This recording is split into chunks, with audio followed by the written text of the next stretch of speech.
Hello everyone, this is Carmen and welcome back to my channel. In my previous video, I talked about the basic sentence structures in Cantonese, how to form them, and gave you some examples to demonstrate how they work. In today's video, I will be going through some slightly more complex structures and how to form them.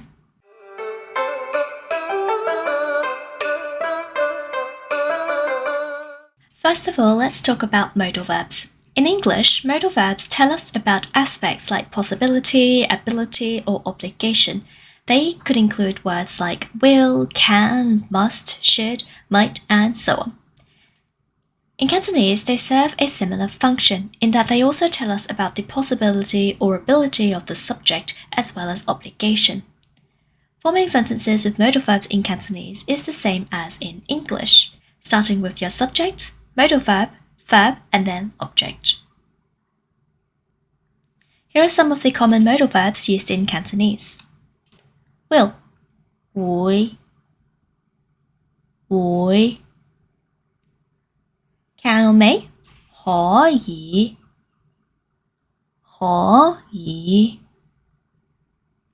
may or might, also to indicate a possibility, 可能 need, 需要, or you could shorten it to just you. Should, 應該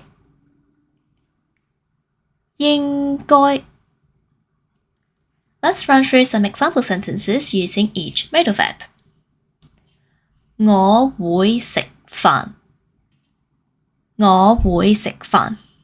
我means I, 會 means will, 食 means eat, and 飯 is rice or meal. I will eat rice or a meal. 我可以食飯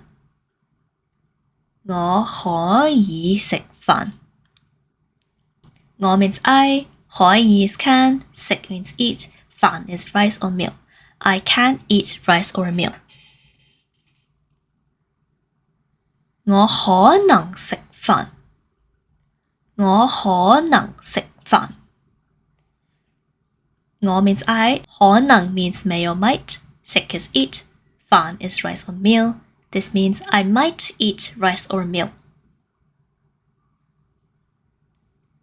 我需要食飯 我 I, 需要 need to, 食 eat, 飯 rice or a meal. I need to eat rice or a meal. 我應該食飯 我 is I, 應該 should, 食 eat, 飯 rice or a meal. I should eat rice or a meal. The usage of two or more verbs. In English, we often see sentences like these. I go shopping, I like eating, I want to sleep, I hope to succeed. In English, we have conjugations where the second verb changes form, which means its spelling, while the first maintains the usual verb rules. So I won't go into too much detail into English verbs in this video.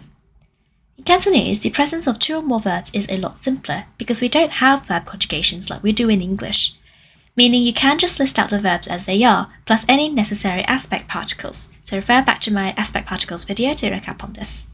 So in Cantonese, we often put the most important verb first, the verb that the subject performs. Common examples include words like, want to, no, as shown in these examples. And this is how you form subject, verb 1, verb 2, and so on, plus object. Let's look at some examples. 我鍾意食飯 我means I, once again, 鍾意 like, 食 eat, 飯 rice or a meal. I like to eat rice or a meal. 我憎食飯 I, 我 憎 means to hate, 食 is to eat, 飯 means rice or meal, meaning I hate eating rice or meal.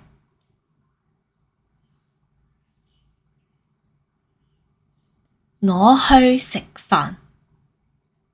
我去食飯。我 means I, 去 means to go, 食 means to eat, 飯 means rice or meal. I go to eat rice or a meal. 我想食飯。我想食飯。我 means I, 想 means want to, 食 means eat, 飯 means rice or meal. I want to eat rice or a meal.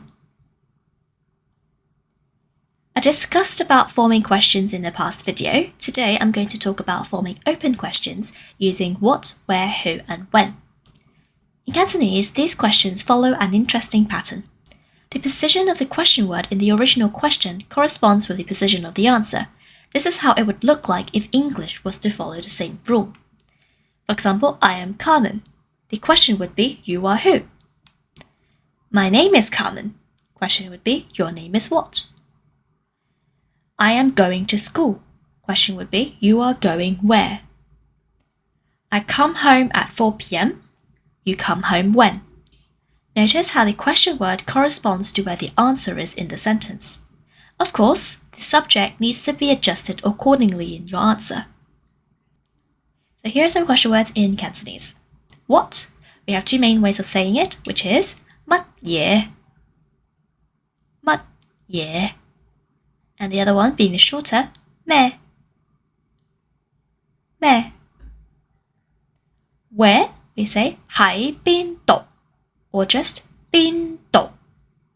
喺 is usually used with 邊度 because 喺 indicates to be at or to be in or to be on. It functions like a verb. Who or which one? 邊個? 邊個? And then when? 幾時? 幾時? Here are some examples. Pay attention to the positions of the question and the answer as highlighted in yellow and be aware of how the subject is changed to match the context. Question.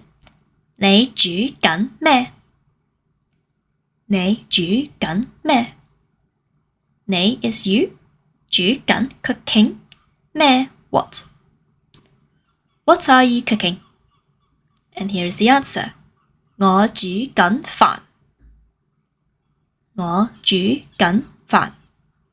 飯 meaning rice. So I am cooking rice. 你住喺邊度? 你住喺邊度? You, 你 住 means to live. 喺邊度 as in on where. Where do you live? 我住喺澳洲。喺澳洲 means in Australia. Notice how the word 喺 is present in the answer as well. I live in Australia. 邊個係你嘅阿媽? 邊個係你嘅阿媽?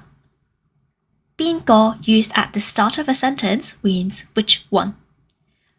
係 means is, 你嘅 means your, 阿媽 means mother. I put ge in brackets here because this is optional. When you're talking about personal family like members or personal relatives, you can omit ge as the possessive. So you could just say 你阿媽. 你阿媽. Which one is your mother? 嗰個係我阿媽。嗰個係我阿媽。That one is 嗰個。That one is my mother. Notice how in 嗰個係我阿媽 I omitted the ge, meaning it's not necessary. 陳小姐係邊個? 陳小姐係邊個? 陳小姐 means Miss Chan. 係 means is. 邊個 means who. Now when 邊個 is used at the end of a sentence or end of a question like this, it means who. But in the previous example, 邊個 used at the start means which one. So this means who is Miss Chan. 陳小姐係老師。陳小姐係老師。老師 means teacher. Miss Chan is the teacher. 你幾時起身？你幾時起身？你 means you. 幾時 is when. 起身 means get up. When are you getting up? 我7點起身。我7點起身。7點 means 7 o'clock. I get up at 7 o'clock. And that's all I have for you today. I hope you learned something new in today's lesson. If you did, don't forget to like and to subscribe and leave a comment below if you have any questions or anything in particular that you would like to learn. Remember to fit in as much practice as you can, and I'll see you next time. Bye bye!